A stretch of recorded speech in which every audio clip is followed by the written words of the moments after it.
আচ্ছা, আজকে উইংসের 59 পেজ থেকে শুরু করছি।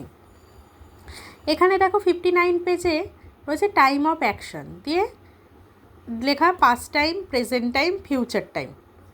পাস্ট টাইম মানে অতীতে যেটা হয়ে গেছে, মানে যেটা হয়ে গেছে।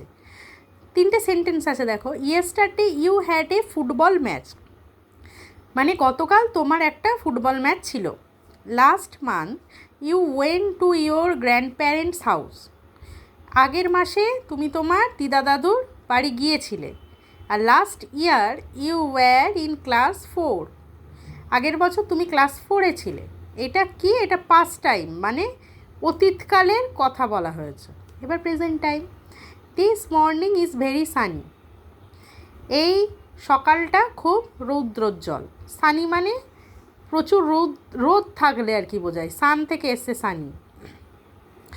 In today's afternoon you make a plan to play, আজ বিকেলবেলা তুমি একটা প্ল্যান করেছিলে কি? খেলার পরিকল্পনা করেছিলে।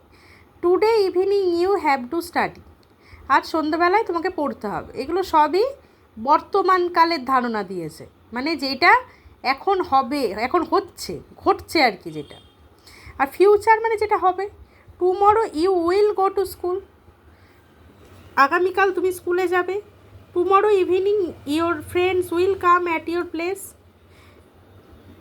আগামীকাল সন্ধ্যাবেলা তোমার বন্ধুরা তোমার বাড়িতে আসবে। অ্যাট ইয়োর প্লেস, যখনই ইয়োর প্লেস থাকবে না, এটা একটা বলে দিলাম, প্রিপোজিশন সবসময় অ্যাট। হোমের আগেও অ্যাট যেমন বসে, তেমন ইয়োর প্লেস থাকলেও অ্যাট বসবে, দুটোর মানে অ্যাট। আচ্ছা, দেখা যাক এর পরের পাতায় কী আছে। বলছে the underlined words are verb, দাগ দেওয়া শব্দগুলি হচ্ছে ভার্ব। কোনগুলো দাগ দেওয়া দেখো এখানে, যেমন had, went, were, is, make, have. Will go to, টুটা কিন্তু ভার্ব না, টুটা প্রিপোজিশন। আমি জানি না টু এর তলায় কেন দাগ দিয়েছে। উইল গো, উইল কাম, এগুলো কি? এগুলো verb.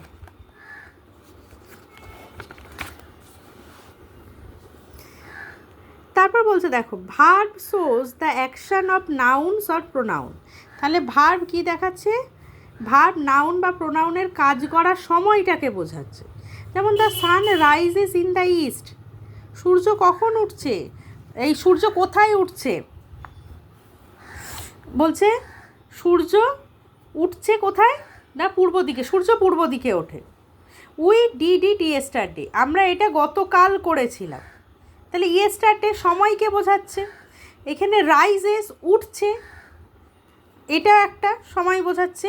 Madhu will go with you, এখানে এর মধ্যে সবথেকে ভালো উদাহরণ হচ্ছে এইটা।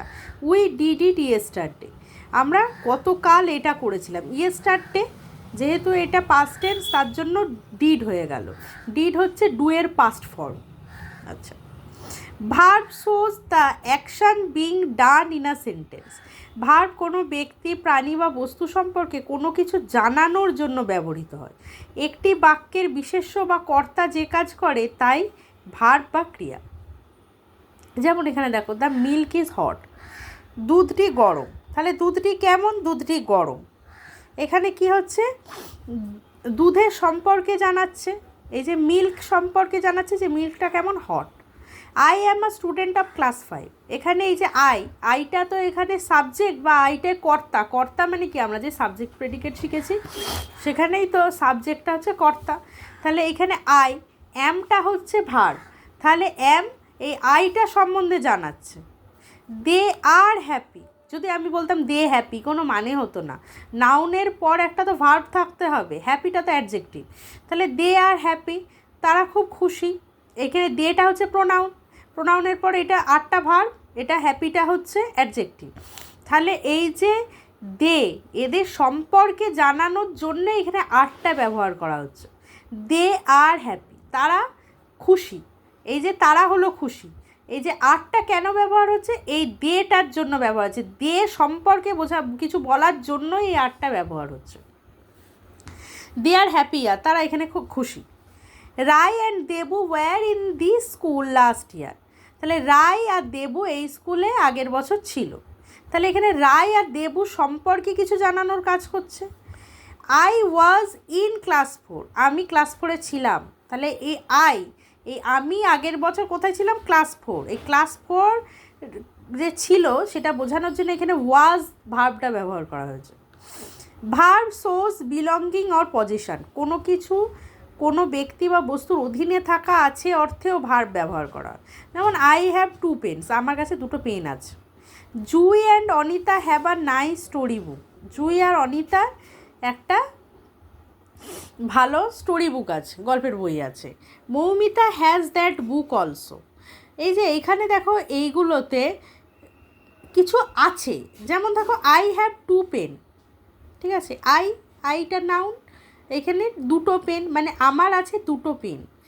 এবার আমরা আগে শিখেছি যে 2টো পেন, এই যে পেন এটা তো একটা নন লিভিং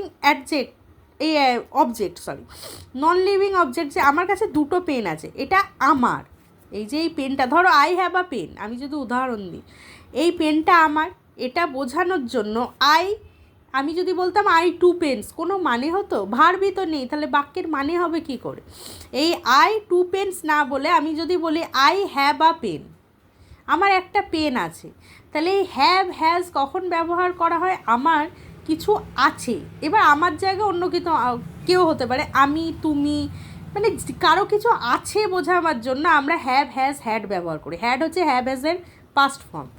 ধরো আমি বললাম আমার একটা গল্পের বই আছে, I have a story book, এই যে আমার আছে, এই আছে ব্যাপারটা বোঝানোর জন্যই কিন্তু হ্যাভটা ব্যবহার হয়। এবার যদি বলতাম রিতার একটা সাইকেল আছে, রিতা হ্যাজ এ সাইকেল, রিতার সাইকেলটা আছে, এই আছেটা বোঝানোর জন্যই কিন্তু আমি হ্যাজ ব্যবহার করলাম। তাহলে এই হ্যাভ হ্যাজ পজিশন বা কারো অধীনে কিছু আছে এটা বোঝানোর জন্য ব্যবহার করা হয়, মানে কারো কিছু রয়েছে। যেমন এখানে দেখো রয়েছে মাই 2 classmates had some good friend, আমার 2 সহপাঠীর কিছু ভালো বন্ধু আছে। এই যে ক্লাসমেটদের যে কিছু ভালো বন্ধু আছে সেটা বোঝানোর জন্য বন্ধু আছে না, বন্ধু ছিল, সেইটা বোঝানোর জন্য হ্যাড হচ্ছে হ্যাজ হ্যাভের পাস্ট ফর্ম, মানে বন্ধুগুলো ছিল, এখন আর নেই। এবার দেখো সেটা বোঝানোর জন্য কি লিখেছে? Had. My 2 classmates had some good friends, ওদের কিছু বন্ধু ছিল। এবার বলছে example of principal and auxiliary verbs. He does not work today, Madhu is doing his own work, I am swimming across the river, the gate was opened for all. আচ্ছা, এবার দেখো বলছে in the above 4 sentences does, is, am, was are supporting the principal verb work, doing, swim, opened. So does, is, am, was are auxiliary verbs. এবার কী বলছে? উপরের বাক্যগুলিতে মূল verb, আমরা ভার্বের 2টো ভাগ জানি, একটা হচ্ছে প্রিন্সিপাল ভার্ব, একটা হচ্ছে অক্সিলারি ভার্ব। আচ্ছা, আগে এইটা শিখে নিই যে প্রিন্সিপাল আর অক্সিলারি কাকে বলে, আমাদের পরের পাতাতে আছে, তাহলে বুঝতে সুবিধা হবে। Principal verb, the verb that is used independently without the help of any other verb is called the principal verb. যে ভার্ব সরাসরি সাহায্যকারী ভার্ব ছাড়াই কাজ করতে পারে তাকে প্রিন্সিপাল ভার্ব বা মূল ক্রিয়া বলে। তাহলে মূল ক্রিয়া বা প্রিন্সিপাল ভার্ব হচ্ছে এমন একটা ক্রিয়া বা ভার্ব যেটার জন্য কারোর সাহায্য লাগে না, ঠিক আছে। এবার অক্সিলারি ভার্বটা কি? অক্সিলারি ভার্ব হলো সাহায্যকারী ক্রিয়া বা সাপোর্টিং ভার্ব আমরা বলতে পারি। A verb that helps other verb to express its full meaning is called auxiliary. তাহলে অক্সিলারি ভার্ব অন্য ভার্বকে তার অর্থ প্রকাশে সাহায্য করে। তাহলে কি বলছে? প্রিন্সিপাল ভার্ব হচ্ছে মূল ভার্ব বা প্রধান ক্রিয়াপদ যার কারো সাহায্য লাগে না, সে প্রিন্সিপাল ভার্ব নিজেই একটা সেন্টেন্স বা বাক্যের অর্থ গঠন করতে পারে। আর অক্সিলারি ভার্ব অনেক সময় প্রিন্সিপাল ভার্বকে সাহায্য করার জন্য বসে। এবার এই উদাহরণগুলো দেখলে পরিষ্কার হবে। যেমন ধরো এইখানে দিয়েছে হি ডাজ নট ওয়ার্ক টুডে, এবার এইখানে ওয়ার্ক হচ্ছে প্রিন্সিপাল ভার্ব, আর ডাজ, এই যে ডাজ নট বসেছে এটা সাহায্যকর, নট তো এখানে একটা নেগেটিভ সেন্সে বসেছে, এই ডাজ নট এইটা সাহায্য করার জন্য বসেছে। কাকে সাহায্য করার জন্য বসেছে? এই ওয়ার্ককে। বলছে সে আজকে কোনো কাজ করেনি। এই যে সে আজকে কোনো কাজ করেনি, হি ডাজ নট ওয়ার্ক টুডে। তাহলে হি ওয়ার্ক টুডে বা হি নট ওয়ার্ক টুডে মানে হচ্ছে না। তখন কি হচ্ছে, আমরা প্রিন্সিপাল ভার্বের সঙ্গে মানেটা যাতে ঠিকমতো বোঝানোর জন্য কি এখানে ব্যবহার করে দিল, এখানে ডাজ ব্যবহার করলো। ইয়েসটা ব্যবহার হলো কারণ এটা প্রেজেন্ট টেন্সে লিখেছে, আর 2 নম্বর থার্ড পারসন সিঙ্গুলার নাম্বার, এই যে হি এর পর ডাজ বসে, তার জন্য এই ওয়ার্ককে সাহায্য করার জন্য ডাজ নটটা বসেছে। 2 নম্বরে দেখো, Madhu is doing his own work. ঠিক আছে, এখানে ডুইংটা হচ্ছে মেন ভার্ব বা প্রিন্সিপাল ভার্ব। মধু নিজের কাজ করছে। এবার এই যে করছে, আমরা প্রেজেন্ট কন্টিনিউয়াস টেন্স শিখেছি যে কোনো কিছু যখন হচ্ছে, চলছে কাজটা, তখন আমরা কি করি, অ্যাম, ইজ, আর প্লাস ভার্বের আইএনজি ফর্মটা বসাই। তাহলে মধু ডুইং হিজ ওন ওয়ার্ক, মধু যে নিজের কাজটা করছে, এই ডুইংটাকে সাহায্য করার জন্য ইজটা বসেছে, টেন্সের জন্যই বসে। I am swimming across the river, একই, আমি নদীতে সাঁতার কাটছি। এই যে সুইমিংটা এখানে মেন ভার্ব, আর অ্যামটা এখানে সাহায্য করার জন্য বসেছে। দেখো এখানে বলছে উপরের বাক্যগুলিতে মূল ভার্ব, প্রিন্সিপাল ভার্ব হলো ওয়ার্ক, ডুইং, সুইম, ওপেন, যাকে সাহায্য করছে ডাজ, ইজ, অ্যাম, ওয়াজ, সাহায্যকারী ভার্ব, অক্সিলারি ভার্ব। এবার ভার্ব বলছে, ভার্ব হলো পার্টস অফ স্পিচের একটা অংশ। কোনো কাজ করাই হলো verb, to do any work, আমরা যা যা কাজ করি তা হলো ভার্ব। এটা তাহলে ভার্ব কখন ব্যবহার হয়, আমরা যখনই কোনো কাজ বোঝাচ্ছি, কাজ করা বোঝাচ্ছি, সেই কাজ করাটাই হচ্ছে ভার্ব। যেমন এখানে দেখো বলছে rise, the sun rises in the east, rise, তাহলে এইটা একটা কাজ করছে। Walk, read, write, wash, eat, play, return, sleep, dream, etcetera. এবার ভার্ব সাধারণত 2 প্রকার, যেটা আমি আগেই বললাম, প্রিন্সিপাল আর অক্সিলারি। এবার দেখো এখানে ভার্বের 3টে ফর্ম দিয়েছে, যেমন এইগুলো তোমরা নিজেরা পড়বে বাড়িতে। যেমন প্রেজেন্টে হচ্ছে আস্ক, যদি আমি বলি যে আমি জিজ্ঞাসা করলাম, আই আস্ক, আই এর সঙ্গে ask, I ask, you ask. এবার যখন হি শি হবে তখন আস্কস হয়ে যাবে। এবার যদি পাস্টে বলি তখন হয়ে গেল আস্কের সঙ্গে ইডি যোগ হলো, ভার্বের পরে একটা ইডি যোগ হয়ে গেল, দিয়ে পাস্ট টেন্স হয়ে গেল। আচ্ছা, ফিউচার হলে কি হবে, উইল অর শ্যাল আস্ক। যদি বলতাম আই শ্যাল আস্ক, এবার ইউ উইল আস্ক, আই এর পর শ্যাল বসে সাধারণত, আর ইউ, হি, শি, ইট এগুলোর পর কি বসে, আই ইউ এর পর শ্যাল বসে, আর বাকি যে হি, শি, ইউ, দে এগুলোর পর সাধারণত উইল বসে। তাহলে সেইভাবেই ভার্বের 3টে ফর্মকে এখানে দেখিয়েছে। ভার্বের 3টে ফর্ম না, টেন্সের 3টে ফর্মকে দেখিয়েছে, sorry, present tense, past tense, future tense. Present টেন্সে আমরা লিখব প্লে, পাস্ট টেন্সে লিখব প্লেড, ফিউচার টেন্সে উইল বা shall play.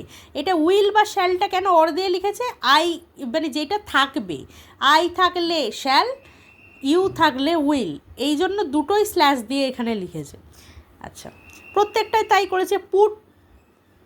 পুটের past টেন্সও put, future হলে উইল অর শ্যাল পুট, এইভাবে এটা চলছে এই লিস্টটা।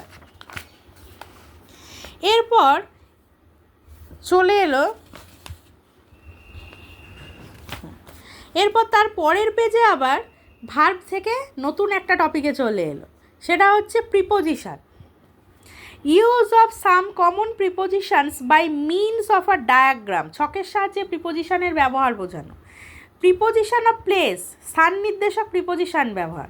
এই যে স্থান বোঝানোর জন্যই এরা এরকম সুন্দর ছকটা করেছে, এই ছকটার সাহায্যে না বুঝতে সুবিধা হবে। এখানে দেখো একটা বক্সের মাথায় একটা বল বসিয়েছে, এই যে বলটা দিয়ে লিখেছে the ball is on the box, দিয়ে ব্র্যাকেটে লিখেছে উপরে থাকা অবস্থায় বোঝালে। এবার যেটা স্টুডেন্টদের একটা প্রবলেম হয়, অন, আচ্ছা ওভার, অন আর ওভারটা খুব গোলায়, কোথায় কোনটা বসে। অনটা হচ্ছে এই ছবিটা দেখো তাহলেই বুঝতে পারবে।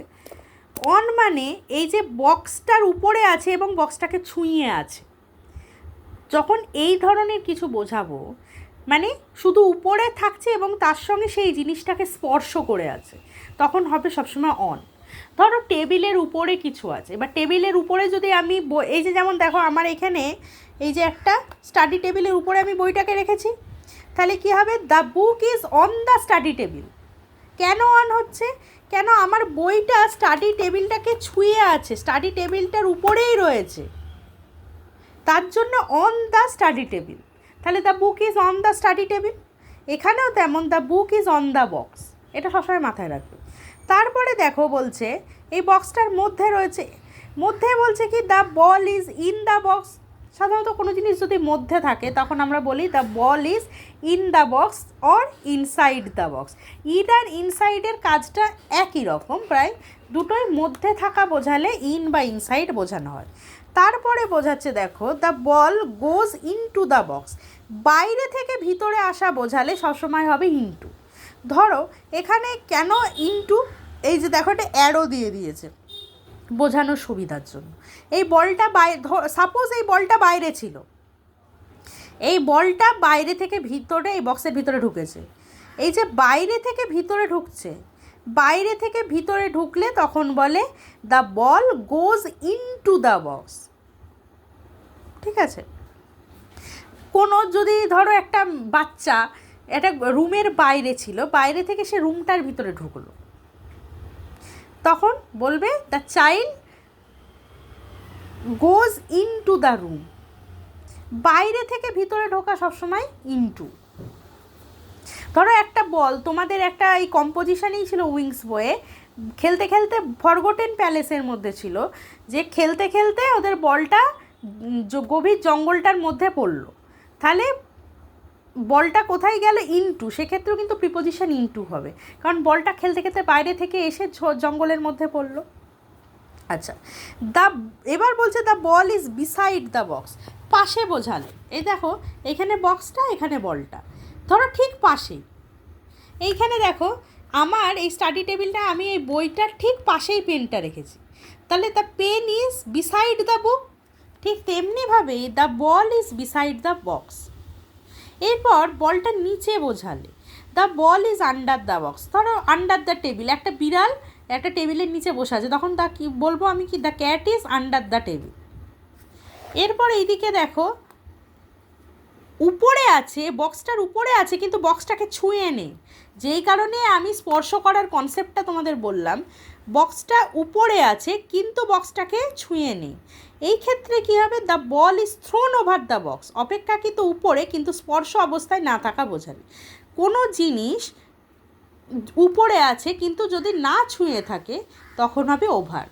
সাধারণত আমি যদি বলি যান একটা নদীর উপরে একটা ব্রিজ আছে, নদীর উপরে ব্রিজটা আছে, the bridge is over the river, কারণ নদীটাকে ছুঁয়ে নেই ব্রিজটা, সেক্ষেত্রে ওভার ইউজ করছি। এবার দুটো বক্স, এতক্ষণ আমরা একটা বক্সের কনসেপ্ট দেখছিলাম, এবার দুটো বক্স। এবার ধরো দুটো বক্সের মধ্যিখানে ঠিক মাঝখানে যদি একটা বল থাকে তখন the ball is between two box, between the two boxes. আচ্ছা, এবার অ্যাবাবের কনসেপ্টটা কি, অ্যাবাবেরটা হচ্ছে অনেকটা উঁচুতে, যেখানে আমরা সাধারণত ছুঁতেও পারি না। এই দেখো অনেকটা উঁচুতে বোঝালে দ্য সান ইজ অ্যাবাব আস, সূর্য অনেকটাই উঁচুতে থাকে, সেইটা বোঝানোর জন্য অ্যাবাব, অনেকটা উঁচুতে যদি থাকে।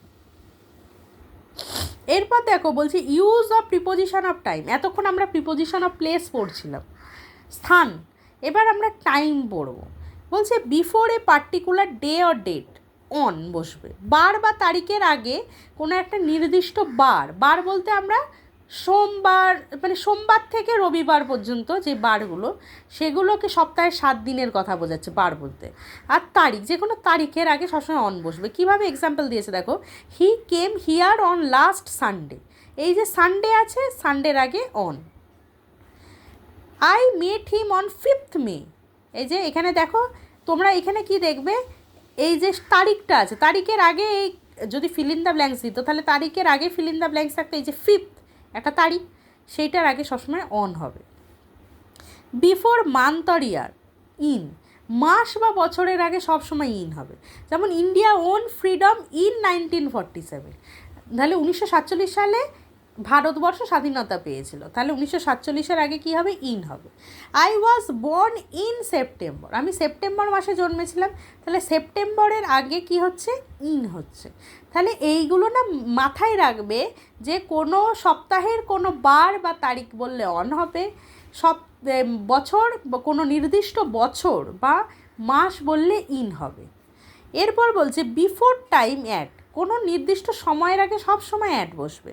হি arrived at 10 AM, I start for school at 9:30 AM। সবসময় সময়ের আগে অ্যাট, এটা মাথায় রাখতে হবে।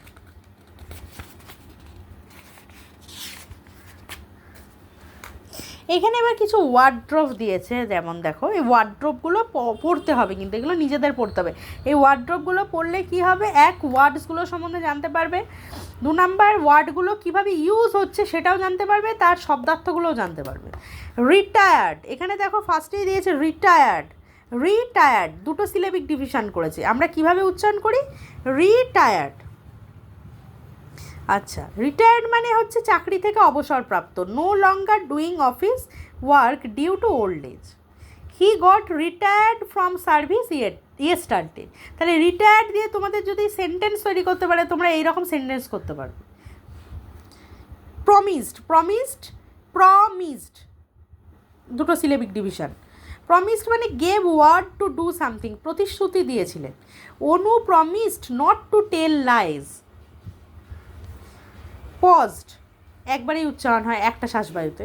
Stopped suddenly for a short time, অল্প সময়ের জন্য থামলো। The story teller paused for a movement, এটা মুভমেন্ট না মোমেন্ট হবে? যাই হোক, ম্যাগনিফিশিয়েন্ট, আমার মনে হচ্ছে এই পজড ফর আ মোমেন্ট হবে, এটা মুভমেন্ট না, এটা মোমেন্ট হবে। এই ভিটা পড়ে গেছে এক্সট্রা, যাই হোক বইয়ে যেটা আছে সেটাই পড়তে হবে। ম্যাগনিফিশিয়েন্ট, ম্যাগনিফিশিয়েন্টে 4টে ভাগ করেছে। ম্যাগনিফিশিয়েন্ট আমরা এইভাবেই উচ্চারণ করি, কিন্তু ম্যাগনিফিশিয়েন্ট 4টে সিলেবিক ডিভিশন আছে, মানে ওয়ান্ডারফুল, চমৎকার। সচিন হিট দ্য বল ম্যাগনিফিশিয়েন্টলি, ম্যাগনিফিশিয়েন্টটা হচ্ছে অ্যাডজেক্টিভ, এবার এখানে যখন ম্যাগনিফিশিয়েন্টলি করলাম তখন কিন্তু অ্যাডভার্ব হয়ে গেল, এটাও মাথায় রাখতে হবে। গ্লিমস, গ্লিমস একবারই উচ্চারণ হয়, একটাই syllabic division. A quick look, এক ঝলক। I had a glimpse of the rising sun. Mourn, মোর্নও একবারই উচ্চারণ হয়। এক্সপ্রেস স্যাডনেস, বিলাপ করা। We mourn the death of our relatives. Grave, গ্রেভেরও একটাই syllabic division. A hole dug to bury a dead body under the ground. People put the dead in the grave. কবর, grave মানে কবর। এই যেখানে বলছে আ hole dug to bury a dead body, এটা sorry উচ্চারণটা ভুল হলো। আর hole dug to bury a dead body under the ground. আচ্ছা, এম্পেরার, এম্পেরার 3টে সিলেবিক ডিভিশন করেছে। One who rules an empire, মানে এম্পায়ার মানে সাম্রাজ্য, আর এম্পেরার হচ্ছে সম্রাট। এখানে বাংলায় লেখা আছে দেখো, সম্রাট। Akbar was a great emperor. Beloved, বিলাভডের 2টো সিলেবিক ডিভিশন করেছে। আচ্ছা, এম্পেরারের 3টে সিলেবিক ডিভিশন ছিল। এম্পেরার, এম্পেরার, এখানে বিলাভড, বিলাভড মানে হচ্ছে one who is dearly loved, খুব প্রিয়জন। Mumtaz was the beloved wife of Shahjahan. এবার activity 7, fill in the blanks with words from the wardrobe. ওয়ার্ড্রোবের ওয়ার্ডসগুলো দিয়ে ফিল ইন দ্য ব্ল্যাঙ্কস করতে হবে। বলছে my father has built a ম্যাগনিফিশিয়েন্ট house হবে। Emperors and kings ruled in the past. The country mourns the death of a soldier. From the hilltops you can have the glimpse of sunrise. এরপর এইগুলো দিয়ে make sentence করতে বলেছে। Make sentence নিজেরা বানাবে, যেটা সব থেকে বেশি বলা সেটা হচ্ছে বইয়ের সেন্টেন্স তুলে মেক সেন্টেন্স করবে না, নিজেরা বানাবে। আগে দেখে নেবি কেমন করে কীভাবে ইউজটা হয়েছে, দিয়ে নিজেরা বানাবে, সোজা সোজাই বানাবে। গ্লিমস, যেমন এখানে দেখো গ্লিমস দিয়ে একটা ছিল, এই যে I had a quick glimpse of the rising সান, এটা লিখবার দরকার নেই, তোমরা তোমাদের মতো লিখবে। এখানে একটা হচ্ছে দেখো, from the hilltops you can have the glimpse of sunrise. তাহলে আমরা বুঝলাম যে গ্লিমসটা কীভাবে আমরা ইউজ করব। দিয়ে এবার সেইটা দিয়ে আমরা গ্লিমস ওইভাবে একটা সেন্টেন্সে ইউজ করে নিজেরা দেখবো যে কতটা কী হচ্ছে। বিলাভড আমরা পেয়েছি, Mumtaz was the beloved wife of Shahjahan. তাহলে বিলাভড মানে প্রিয়, এইভাবে আমরা নিজেরা চেষ্টা করবো, এই তিনটেই নিজেরা চেষ্টা করবে। অ্যাক্টিভিটি 9 এখানে বলেছে let's rhyme by using appropriate words, you may take words from the help box. এখানে কি বলছে দেখো, এখানে এই যে টেল দিয়েছে আর এই হেল্প বক্সের মধ্যে অনেকগুলো শব্দ রয়েছে, এখান থেকে রাইমিং ওয়ার্ডস মানে ছন্দ মিলবে এমন শব্দ নিয়ে নিয়ে লিখতে হবে। তা আমি কয়েকটা দেখিয়েছি করে, বাকি তোমরা নিজেরা খুঁজবে, নিজেরা করবে। যেমন টেল বেল মিলছে, ছন্দ মিলছে, আরও থাকতে পারে, আমি একটা করলাম। কোট ফোর্ট, এইভাবে রাইমিং ওয়ার্ডস করবে। গ্রেভ নেভ, এবার এখান থেকে করবে নিজেরা খুঁজে খুঁজে। আচ্ছা, তারপরে দেখো নিচে বলেছে discuss with your friend about your visit to the zoo, you may use the given hints. এটাও কিন্তু চেষ্টা করতে হবে, সব করে দেওয়া তো সম্ভব না, বা সব করে দেওয়া যাবে না, তাই শিখতে পারবে না। এই যে আমরা এত ভার্বের ফর্ম পড়লাম, প্রিপোজিশন পড়লাম, তাহলে এইগুলো সাহায্য নিতে হবে। বা ওয়ার্ড্রোপে এত নতুন নতুন শব্দ শিখছি। এখানে কি বলছে, তুমি তোমার বন্ধুর সঙ্গে আলোচনা করছো, কি আলোচনা করছো, যে তুমি যে জুতে বেড়াতে গিয়েছিলে, চিড়িয়াখানায় বেড়াতে গিয়েছিলে, সেটা নিয়ে আলোচনা করছো। এবার তুমি এই নিচের দেওয়া হিন্টসগুলো নিয়ে, এই সূত্রগুলো নিয়ে তুমি লিখবে। যেমন নেম অফ দ্য জু, কোন জুতে বেড়াতে গেছিলো, ধরো আমি আলিপুর চিড়িয়াখানায় বেড়াতে গেছিলাম, তো আমি লিখবো সেটা। অ্যানিম্যালস অ্যান্ড বার্ড সিন, কী কী দেখেছি, আমি জুতে গিয়ে টাইগার দেখেছি, লায়ন দেখেছি, হিপোপটেমাস, রাইনোসরাস, তারপর কী কী বার্ডস দেখেছি সেটা লিখতে পারি। যে আমি ডিফারেন্ট স্পিসিস অফ বার্ডস দেখেছি, বিভিন্ন প্রজাতির বার্ডস দেখেছি, বা কোনো নাম লিখতে পারো, ম্যাকাও লিখতে পারো, কাকাতুয়া লিখতে পারো, আরও অনেক থাকে, পেলিকান পাখি থাকে। তা সেই পাখিগুলো যদি একটা দুটো নাম মনে থাকে সেগুলো লিখবে। দেয়ার বিহেভিয়ারাল প্যাটার্নস মানে কী বোঝাতে চাইছে, তারা কী করতে চাইছিল। ধরো তুমি যে দেখলে বাঘটা বসে বসে রয়েছে চুপচাপ, তাহলে তুমি সেটা লিখবে, যে চুপ করে বসে আছে, সিংহটা ঘুরছে, সেটা লিখতে হবে। বা পাখিটা মানে খাঁচার মধ্যেই উড়ছে, সেটা লিখতে হবে। বা ম্যাকাও পাখিটা কথা বলছে, সেরকম। এইগুলো হচ্ছে বিহেভিয়ারাল প্যাটার্নস, কী ধরনের ওরা আচরণগত বৈশিষ্ট্য, কী আচরণ করছে সেটা লিখতে হবে। ইয়োর ফিলিংস অ্যান্ড এক্সপিরিয়েন্স, এবার তুমি যে জুতে গেলে এত কিছু দেখলে, তাতে তোমার কী এক্সপিরিয়েন্স, কী অভিজ্ঞতা হলো সেটা লিখবে। তোমার কোনটা দেখে কী মনে হচ্ছে সেটা লিখতে হবে। আচ্ছা, এরপর এখানে একটা ছবি দিয়েছে, একটা প্লেগ্রাউন্ডের ছবি। দেখো এখানে একটা, এই যে ছেলেটা স্লিপ করছে, এই যে স্লিপ উপর থেকে গড়িয়ে নিচে নামছে, তারপর মেয়েটা উঠছে সেটা করবে বলে, তারপর একটা বাচ্চা দোল খাচ্ছে, একজন এই যে খেলছে, এই খেলাটা খেলছে, একজন দাঁড়িয়ে দেখছে।